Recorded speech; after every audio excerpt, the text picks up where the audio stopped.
Monsieur, bonjour, bonsoir. Le journal des titres, installez-vous. Des individus circulant armés à bord d'une motocyclette ont abattu mercredi le directeur départemental du Nord de l'Office national de la migration ONM, Kewin Augustin, devant son domicile dans la ville du Cap-Haïtien. Cette personnalité ont été approuvées en Conseil des ministres mercredi pour former le nouveau Conseil provisoire électoral CEP. La ministre de l'Économie et des Finances, Kathleen Floristal, annonce que des réformes visant à réduire les dettes de l'État et à accroître les recettes fiscales au sein de l'administration publique ont été entamées. Elle promet des changements significatifs pour le budget 2024-2025. La Commission nationale de lutte contre la drogue, CONALD, envisage de lancer une campagne de prévention contre la consommation de la drogue en collaboration avec le MSPP. OIM a lancé Allo Info, une campagne d'information dans les villes frontalières entre Haïti et la Dominicanie pour aider les migrants haïtiens à obtenir des documents d'identité de voyage. Plusieurs rues de la région métropolitaine de Port-au-Prince, notamment Bois-Vernal et la Luz, se sont transformées en marché en raison de la violence des gangs armés qui a contraint de nombreux commerçants à fuir les marchés publics du centre-ville. Restez avec nous pour le développement. Dossier insécurité à ce journal. De retour, des individus à bord d'une moto ont assassiné l'actuel directeur départemental du Nord de l'Office national de la migration ONM, Kewin Augustin, mercredi, devant son domicile en présence d'une dame qui l'accompagnait. Il résidait à l'entrée du Stelesco au Cap-Haïtien. Il a été transporté d'urgence à l'hôpital universitaire Justinien, mais il a succombé à ses blessures. Selon une source policière, Kewin Augustin a été touché par un projectile à l'épaule gauche qui a perforé sa poitrine.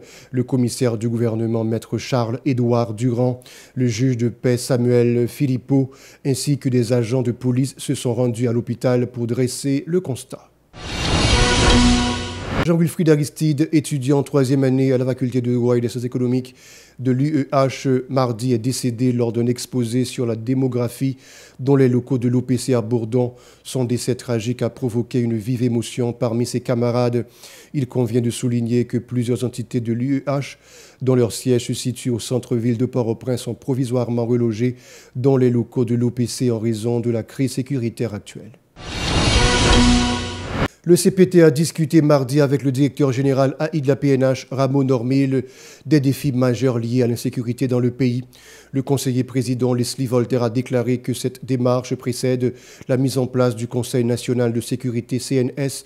Le CPT réaffirme son engagement de résoudre cette crise et rétablir l'ordre dans le pays.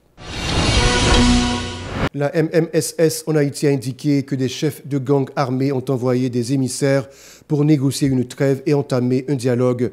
Après 3 semaines consécutives d'opérations intensives des forces de l'ordre dans plusieurs zones de l'aire de Port-au-Prince, le gouvernement rejette cette demande exigeant qu'ils déposent les armes, se soumettent à la justice pour répondre des exactions commises contre la population civile. Dans un communiqué, la MMSS a souligné que la paix a été rétablie dans plusieurs quartiers, notamment au Bas de Delma, au centre-ville de Port-au-Prince et dans la zone de l'académie de police. La ministre Kathleen Floristal a annoncé mercredi des mesures visant à redresser l'économie du pays. Elle informe que depuis son installation, des travaux ont été initiés pour augmenter les recettes fiscales et réduire les dépenses au sein de l'administration publique. Elle indique également que des réformes sont en cours pour diminuer les dettes de l'État afférentes à l'allocation d'espace pour les institutions publiques. Elle promet des changements significatifs pour le budget 2024-2025. Suivant ses propos au micro d'Aubert Charles et de Jocelyne François. Mais nous-mêmes, nous avons goumé pour nous faire plus de ressources fiscales. Dans le ministère des Finances, il ne faut nous pas parler parce que ça n'a fait, c'est vraiment de bail qui aide tout secteur, travail nous récipiendaires besoin tout secteur. Nous goumé pour nous gagner cob, nous goumé pour nous gagner cob au niveau institution fiscale, nous goumé pour nous faire international là, institution et internationale multilatérale, bilatérale, nous dialoguer avec eux, nous demandons qui ça est à faire pour yo décaisser cob yo. Qui a un pile souci de gouvernance et ça mène son l'autre sujet j'aime aborder sous lui grand pile baraille nous obligé de faire lentement l'NT fin vini parce que nous avons un pile souci de Jean Bayo t'a fait et sous ordre premier ministre dans pile baraille nous juste dit et pour faire exercice ça n'a fait mes yeux parce que nous pas qu'à bloquer tout l'État. Mais entre-temps, nous travaillons sur eux. Nous avons un pile exemple et de bagaille que nous avons essayé de redresser parce que le pas bon pour l'État pour continuer comme ça. Un exemple que nous avons c'est gens moun contracté loyer dans l'État. Un paquet d'institutions qui a loué à des prix différents, grand pile dette. Et là, nous avons fait pas en recherche dans tous les secteurs. Il y a que le budget dans le ministère des Finances l'en connaît parce que nous demandons de payer, il y a des gens qui écrivent qui demandent de payer. Mais là, nous regardons des dettes de 2, 3 ans, parfois 6 ans. Et ce secteur à Koutadine, si ce sont des dettes légales, il y a des fois c'est les gens qui louent qui écrivent. De son côté, le gouverneur de la Banque centrale, Ronald Gabriel, a révélé que des efforts sont déployés pour faciliter la reprise des activités économiques dans le pays. Il a exprimé le souhait de relancer la production nationale ainsi que d'améliorer les secteurs de l'importation ainsi que d'autres domaines. Il a souligné des progrès dans le taux de change, ce qui a permis à la BRH de renforcer ses réserves d'importation. Des supermarchés, au niveau des stations d'essence, nous avons un meilleur approvisionnement. Donc, c'est tout ça que nous qualifions comme étant une reprise des activités commerciales. Par contre, reprise des activités commerciales, ça n'a pas accompagné d'une reprise des activités de production qui est même extrêmement important pour nous capables de sortir dans ça que nous capables de on trappe, on piège à la croissance négative.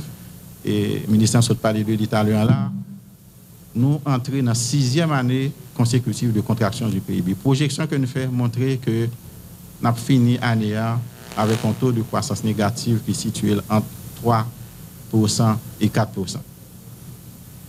L'autre constat que nous faisons, c'est que il y a une longue période de stabilité du taux de change. Et qui ça qui explique une longue période de stabilité du taux de change ça? Il y a un ensemble de facteurs. D'abord, BRH continue à stériliser de manière systématique les liquidités excédentaires dans l'économie à travers le principal instrument que le gain en matière de reprise de la liquidité, c'est les bons BRH. Et l'encours des bons BRH actuellement tourne autour de 19 milliards de gourdes. L'autre facteur que nous sommes capables de citer, c'est que nous avons une baisse de la demande globale. Et un indicateur capable d'illustrer la baisse de demande, c'est la baisse des importations qui est autour de 10%. Cependant, le gouverneur de la Banque centrale a fait état des effets de la crise sécuritaire sur l'inflation qui impacte l'économie du pays. Il a précisé que la Banque centrale applique une politique monétaire stricte pour maintenir le système financier malgré la persistance et la sévérité de la crise économique. Ses propos. 30% sous base annuelle, 1,1% en variation mensuelle. Ça qui explique qu'il y a un ensemble de facteurs qui sont liés à des rampes de situation et à l'insécurité, les droits de passage, les coûts de transport des marchandises qui finalement peuvent répercuter sur le prix final au consommateur. Donc, globalement, c'est une inflation qui est surtout tirée par les coûts que par une quelconque expansion monétaire. Et il y a une caractéristique marché noir, c'est que son marché oligopolistique. Donc, c'est une structure qui permet d'entretenir un état de rigidité des prix dans l'économie. Ça est vrai en Haïti, mais ça est vrai aussi dans la plupart des autres économies. Il n'y a pas d'expansion monétaire, il n'y a pas de monétisation du déficit public. D'ailleurs, nous sommes dit là tout à l'heure, pas de financement monétaire, malgré que dans le budget initial de 2023-2024, nous avons une prévision de près de 24 milliards de gourdes. Et cette prévision-là n'a pas été entamée. Donc, on n'a à ce jour aucun financement monétaire. Et dans le budget rectificatif, là, le ministère de l'économie et des finances ramené à zéro. Donc, zéro prévision en matière de financement monétaire. Et puis le conseiller président Leslie Voltaire a convoqué les acteurs clés du secteur de télécommunications dans le pays mardi. Cette réunion a rassemblé des responsables du MTPTC, de la Conatel, de la Digicel et de la Natcom pour discuter des problèmes du réseau dans le pays. Le conseiller président a déclaré que l'accès à Internet est une question de sécurité nationale et que le CPT s'engage à garantir un accès à Internet stable à la population. Par ailleurs, la Conatel a intenté une action en justice contre les responsables de l'hôtel Calico Beach pour permettre à la Digicel de procéder à la réparation d'un câble de fibre optique défectueux. A rappelé que depuis samedi, le réseau Internet de cette compagnie de téléphonie a été hors service. Des commerçantes ont dénoncé des directeurs d'école qui se livrent à la vente de fournitures scolaires et de livres au sein de leurs établissements. Elles affirment que cette pratique, combinée à la situation sécuritaire qui affecte leurs ventes, impacte négativement leurs activités commerciales. Les commerçantes appellent l'État à rétablir la sécurité dans le pays avant la réouverture des classes. Écoutons-les au micro de Yasmine Sanon et Marie-Carmel Auguste. Entre l'école, je ne comprends pas. Parce que je tiens que c'est 18 ou 19 mois ça. Okay. À nos jours, nous tous là, mais nous ne pouvons pas vendre. La majorité, nous ont quitté la zone, des sacs dans le pays, bon, des sacs mouillés tout. Bon, même fait, nous connaissons un pile client parce que nous avons domaine longtemps. Mais la majorité des clients qui gagnent, bah ouais, c'est qui ça pas mourir à la province. Donc, avec ça, il va nous bon, il va pas vendre là-bas. Quelques graines par an, quelques graines parfois mon agent ça, il prend des graines. Mais problème territoire petit en fait, nous va pas vendre, tout nous quitter zone yo aller l'autre pays bagaille, ça va pas vendre dans l'école là comme tout connaît. Dans Pétionville là on petit gens calme, peut-être l'école là plus ou moins. Vous comprenez ça bien, mais dans l'autre zone yo, pour me caser bien même à 25% de l'école va rentrer dans le mois d'octobre. Bon, bagaille là c'est sous ralenti yo. De préférence t'as qu'on avancer c'est bac. Parce que quand l'année passée, dernier livre samedi qu'on a acheté dans un prix, année ça, il monte. Plusieurs rues de la région métropolitaine de Port-au-Prince, notamment Bois-Vernat et La Lue, se sont transformées en marché en raison de la violence des gangs armés qui a contraint de nombreux commerçants à fuir les marchés publics du centre-ville. Ces détaillants déplorent une baisse significative de leurs ventes et appellent à la restauration de la paix dans le pays pour pouvoir reprendre leurs activités dans des conditions normales. Suivons ce reportage de Shiloh Semixon et de France Michael Stevens. Livrés à eux-mêmes et faisant face quotidiennement à des tirs-nourris, des affrontements, des pillages, des incendies de marchandises, les commerçants installés au marché public du centre-ville de Port-au-Prince errent d'un lieu à l'autre, cherchant refuge notamment à Bois-Vernat, La Lue sur l'avenue Christophe, des zones plus ou moins calmes. Ces lieux sont désormais de véritables marchés publics.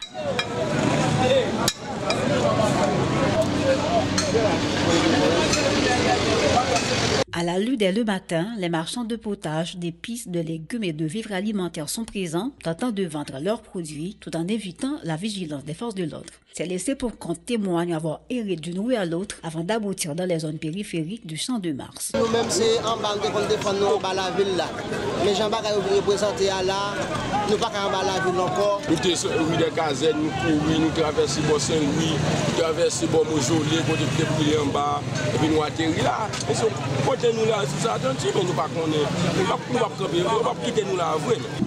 Nous-mêmes, nous sortis juste bon cathédrale, sortis bon cathédrale, descendre et bon cache-cache, monter ripavé, monter et bon électronique tech, bon la police. Des mécaniciens des petits magasins de pièces détachées qui occupaient autrefois la rue des Pavés envahissent à présent les deux côtés de la route à Bois-Vernat. Ce nouveau point de vente n'est pas du tout favorable à la vente, témoigne-t-il. Nous venons à vivre là. Façon à vivre ici, quand on a vivre en bas la ville là, il était plus bien pour nous parce que nous avons toute clientèle nous. Les clients nous qui sont venus qui bat notre travail, nous connaissons la nous tout, puis on va venir nous dans business nous et puis nous avons espoir. Nous avons une semaine, 2 semaines, nous allons faire là. L'autre bac là est différent. Parce que quand nous sommes là, comme nous, quand nous sommes là des fois, ce n'est pas bon pour nous, mais quand même, c'est là nos caractéristiques, nous sommes obligés d'être là. Bon, nous venons là pour me si ça me donne, c'est à 40. Moi, je c'est pas pour tout, nous ne pas vivre. Nous ne pas vivre, tout ça veut dire, nous souffle mais nous pas vivre. Ces déshérités du sort, ne sachant à quel sein se vouer, dénoncent les mauvaises conditions dans lesquelles ils évoluent. Là, des fois, pour ne pas être pour bien, pour ne pas être pour chita, des fois, les lapis à tomber tout nous-mêmes, ils vraiment dérangent nous. Mais comme nous ne pas l'autre côté pour nous essayer de nous arrêter, nous sommes obligés d'être là, toujours. Nous travaillons. Parfois, on peut faire un petit bail. pas un jeune travail. Sauf que nous avons manger. Il plaide pour un retour à l'ordre et exige que les autorités étatiques mettent fin à l'escalade de la violence perpétrée par les gangs criminels. Le gouvernement qui est en place, qui monte là, nous pensons pour nous. Nous pensons l'autre façon pour nous, nous-mêmes qui sommes professionnels, nous pensons façon pour nous. Soit il y a un côté qui pille bagaille pour mettre nous. Nous avons pour nous en sécurité, nous avons un marché, un côté, nous sommes capables de travailler. Nous avons de l'État, cette sécurité seulement. Nous avons une sécurité en bon, nous avons n'importe côté.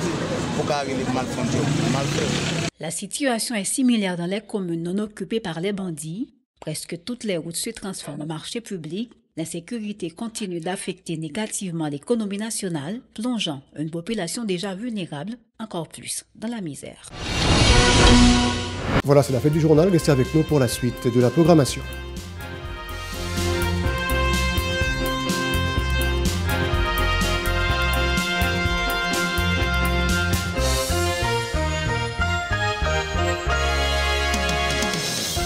Si vous jugez que cette vidéo est intéressante, n'hésitez pas à liker et partager la vidéo. Et surtout, n'oubliez pas de vous abonner à cette chaîne et activer la cloche de notification pour ne pas louper aucune de nos vidéos.